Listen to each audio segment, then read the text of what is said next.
ഇൻസ്റ്റാഗ്രാമിൽ ഈ ഐറ്റം കണ്ടിട്ടാകുമ്പോൾ ഒന്ന് ആക്കാൻ തോന്നി. അങ്ങനെ ആക്കിയാണ് കേട്ടോ. ഇങ്ങനെ ആക്കിയെന്ന് കാണിച്ചു തരാം.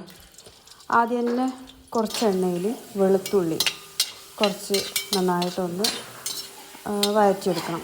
ഒരു ബ്രൗൺ കളറാകുന്ന സമയമാകുമ്പോൾ നമുക്കത് കോരിയിട്ട് വേറൊരു പ്ലേറ്റിൽ മാറ്റാം. അതായത് നമ്മൾ ഏത് പ്ലേറ്റിലാണോ ആക്കുന്നത് ആ പ്ലേറ്റിലേക്ക് മാറ്റി വെക്കാം. ഇനി കുറച്ച് ആ മുളകും കൂടി അതേ എണ്ണയിൽ തന്നെ ഇട്ടിട്ട് നന്നായിട്ടൊന്ന് മൂപ്പിച്ചെടുക്കണം. നന്നായിട്ട് ഒരു പാകത്തിനാകുന്ന സമയത്ത് അതെടുത്തിട്ട് ഇതേ പ്ലേറ്റിലേക്ക് തന്നെ എടുത്ത് മാറ്റി വെക്കാം. ഇനി അതേ എണ്ണയിലേക്ക് തന്നെ കുറച്ച് പച്ചമുളക് നന്നായിട്ട് മുരിച്ചെടുക്കണം.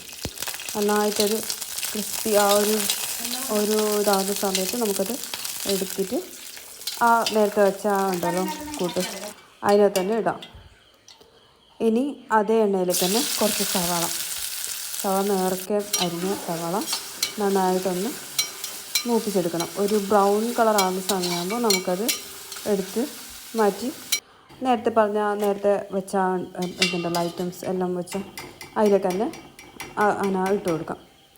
ഇനി ഇപ്പം ആ എണ്ണയിലേക്ക് തന്നെ കുറച്ച് ചിക്കൻ മുളകും മഞ്ഞൾപ്പൊടിയും കുറച്ച് ഉപ്പ് ഇട്ടിട്ട് ഒന്ന് മിക്സാക്കിയതാണ് കേട്ടോ. അത് നന്നായിട്ടൊന്ന് റോസ്റ്റ് ചെയ്തെടുക്കണം. നന്നായിട്ട് മുരിഞ്ഞ സമയമാകുമ്പോൾ അതെടുത്തിട്ട് ചെറിയ കഷ്ണാക്കിയിട്ട് മാറ്റണം. ചെറിയ കഷ്ണാക്കി മാറ്റിയിട്ട് അത് വേണം നമ്മൾ ഈ പറഞ്ഞ കൂട്ടിലേക്ക് ഇടാൻ. അതായത് എല്ലില്ലാത്ത കഷ്ണം കേട്ടോ എടുത്തത്. ഇനി അതെല്ലാം ആ പാത്രത്തിലേക്ക് ഇട്ട് വയ്ക്കാം.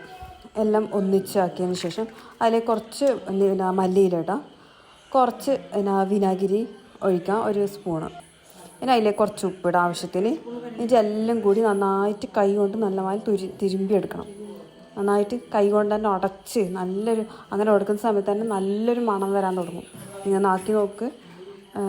എൻ്റെ ഇത് നല്ല പച്ചരി ചോറിൻ്റെയൊക്കെ കൂട്ടി കഴിക്കുകയാണെങ്കിൽ അടിപൊളിയായിരിക്കും. നിങ്ങളൊന്ന് ഉണ്ടാക്കി നോക്കുക. എന്നിട്ട് ഇഷ്ടപ്പെട്ടെങ്കിൽ കമൻറ്റ് ചെയ്യുക. Thank you.